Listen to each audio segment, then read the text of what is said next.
Charges నేను చెప్పింది అదే ఫ్యూయల్ ఛార్జెస్ ఇందా చెప్పాను 10,000 కోట్లు షార్ట్ టర్మ్ పర్చేజెస్ ద్వారా విపరీతంగా పవర్ షట్ డౌన్ చేసి మనకు ఉత్పత్తి అయ్యే సోలార్ విండ్ ని షట్ డౌన్ చేసి కక్షపూరితంగా బయట విపరీతంగా పవర్ పర్చేసెస్ చేయడం వల్ల విపరీతంగా ఛార్జీలు చేసి ప్రజల మీద 9 సార్లు భారం వేశారు.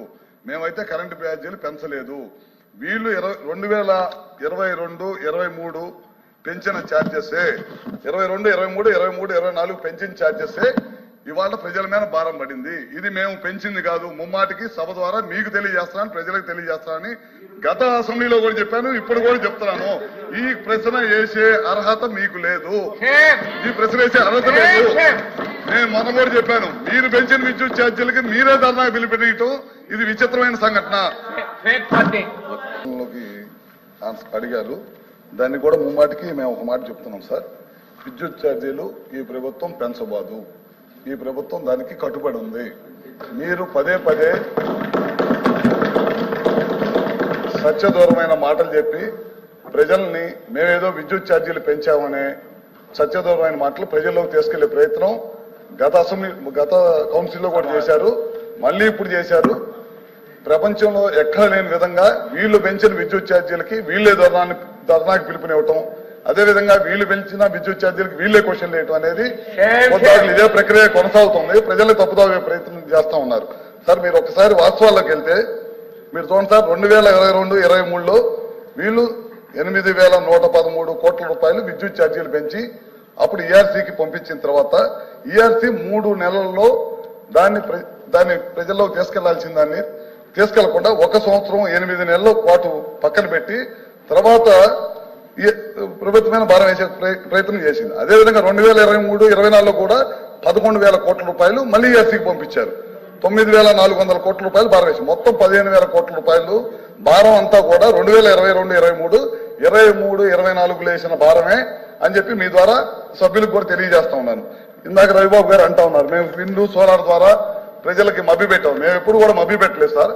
గతంలో 2014, 19 ఉన్నప్పుడు ఈ రాష్ట్రంలో ఎక్కడ లేని విధంగా 7,000 మెగావాట్లు విద్యుత్ ఉత్పత్తి తీసుకొచ్చాం.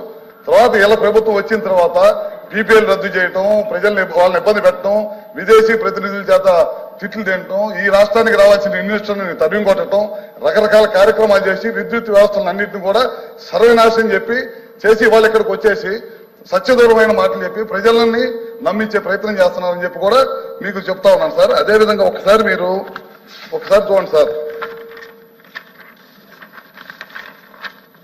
కృష్ణపట్నం ప్లాంట్ స్టేజ్ 2 అట్లానే వీటీపీఎస్ స్టేజ్ 5 ప్లాంట్లకి తెలుగుదేశం ప్రభుత్వం ఉన్నప్పుడు చాలా పెద్ద ఎత్తున ఖర్చు పెట్టి రాబోయే రోజుల్లో పవర్ పర్చేస్ ఉండకూడదు, మన పవర్ మనమే ప్రొడక్షన్ చేసుకోవాలనే ఉద్దేశంతో చేస్తే ఆ రెండింటిని కూడా షట్ డౌన్ చేసేసి పవర్ కొత్తగా ప్లాంట్లన్నింటి కూడా నిర్మాణం చేయకుండా చేసేసింది. అదేవిధంగా పోలవరం ప్రాజెక్టు దాదాపు 900 మెగావాట్లు వచ్చే ప్లాంట్ ని 70% పూర్తయిన పోలవరం ప్రాజెక్ట్ ని అదేవిధంగా ఆ ప్లాంట్ కూడా అట్లానే వదిలేసింది అనమాట. దాదాపు విద్యుత్ సంస్థలకు సంబంధించిన డబ్బులన్నింటిని కూడా బెవరేజ్ కార్పొరేషన్ కి మళ్లీ చిన్న కార్యక్రమం చేసింది. ఇట్లాంటి 1 కాదు 2 కాదు అన్ని కార్యక్రమాలు చేసి విద్యుత్ వ్యవస్థను అన్నింటి కూడా సర్వనాశనం చేసిన విషయాన్ని మీరు ఒకసారి గమనిస్తాం సార్. ఈ ప్రభుత్వం అధికారంలోకి వచ్చిన తర్వాత పూర్వ వైభవం తీసుకురావాలనే ఉద్దేశంతో ఎక్కడ కూడా ప్రజల మీద భారం పడకుండా ఉండాలనే దానికోసం విద్యుత్ కొనుగోలు గతంలో 9 నుంచి 10,000 కోట్ల రూపాయలు ఇవన్నీ షట్ డౌన్ చేసిందే కాకుండా 10,000 కోట్ల రూపాయలు ఖర్చు పెట్టారు ఓన్లీ విద్యుత్ కొనుగోలు మీద, షార్ట్ టర్మ్ పవర్ పర్చేజెస్ మీద. మా ప్రభుత్వం అధికారంలోకి వచ్చిన సంవత్సరంలోనే ఈ 10 నెలల్లోనే 60% విద్యుత్ కొనుగోలు తగ్గించేసి మన జెన్కోని కానీ వీటిని కానీ సమర్థవంతంగా నడిపి ఎక్కలేని విధంగా ఈ 3 నెలల్లో ఎక్కలేని విధంగా పవర్ ప్రొడక్షన్ చేసిన సంగతి వాస్తవం అని చెప్పి కూడా మీ ద్వారా తెలియజేస్తా ఉన్నాను. అదేవిధంగా తయారైన విద్యుత్ వేస్ట్ కాకుండా కేంద్ర ప్రభుత్వ సహాయ సహకారాలతోటి బ్యాటరీ స్టోరేజ్ కూడా తీసుకొని త్వరలోనే స్టార్ట్ చేయబోతున్నాం. టెండర్లు కూడా పిలిచాం, త్వరలోనే స్టార్ట్ చేయబోతున్నాం. ఇదే విధంగా ఇందాక అన్నట్టు విండ్ కానీ సోలార్ కానీ పిఎం కుసుము వీళ్ళు వద్దని చెప్పి వెనక పంపించారు.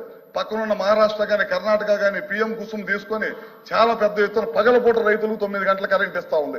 వీళ్ళు లెటర్ రాశారు కేంద్ర ప్రభుత్వానికి, మాకు అవసరం లేదని చెప్పి. ఇవాళ ముఖ్యమంత్రి గారు అధికారంలో చేపట్టిన తర్వాత కూటమి ప్రభుత్వం మేము అమ్మటే కేంద్రానికి లెటర్ రాసి మేము ఈ రాష్ట్ర ప్రభుత్వం పిఎం కుసుమ్ తీసుకుంటామని చెప్పి మొదటి విడతగా 1,00,000 కనెక్షన్లు తీసుకున్నాం. మళ్ళీ లెటర్లు రాసి 2,000 కనెక్షన్లు తీసుకున్నాం. 2 లక్షల కనెక్షన్లు తీసుకున్నాం.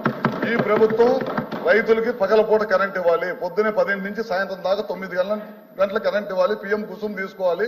తద్వారా ప్రజలకు కరెంట్ ఇవ్వాలనే దానికోసం ఈ ప్రయత్నం చేస్తా ఉన్నాం. ఈ ప్రభుత్వం కట్టుబడి ఉంది. విద్యుత్ ఛార్జీలు పెంచలేదు, పెంచము. మీరు పెంచిన విద్యుత్ ఛార్జీలు మాత్రమే ప్రజల మీద భారం పడింది. ఇది ఇప్పుడు కాదు చెప్తాం, గతంలో కూడా చెప్పాము. ఇది పదే చెప్తున్నాం. మా గవర్నమెంట్ అధికారం ఉన్నప్పుడు 14 to 18 ₹1 కూడా పెంచలేదు. మీ ప్రభుత్వం అధికారం వచ్చిన తర్వాత గడిచిన 5 సంవత్సరాల్లో 9 సార్లు విద్యుత్ ఛార్జీలు పెంచిన ఘనత మీది. మా ప్రభుత్వం ఎట్టి పరిస్థితులు, మా ముఖ్యమంత్రి గారు కానీ మా కూటమి ప్రభుత్వం కానీ ఎట్టి పరిస్థితుల్లో ₹1 కూడా విద్యుత్ ఛార్జీలు పెంచమని చెప్పి ఈ సభ ద్వారా సభ్యులకి ప్రజలకు కూడా తెలియజేస్తున్నాము. మా వీడియో మీకు నచ్చినట్లయితే please like, share and subscribe.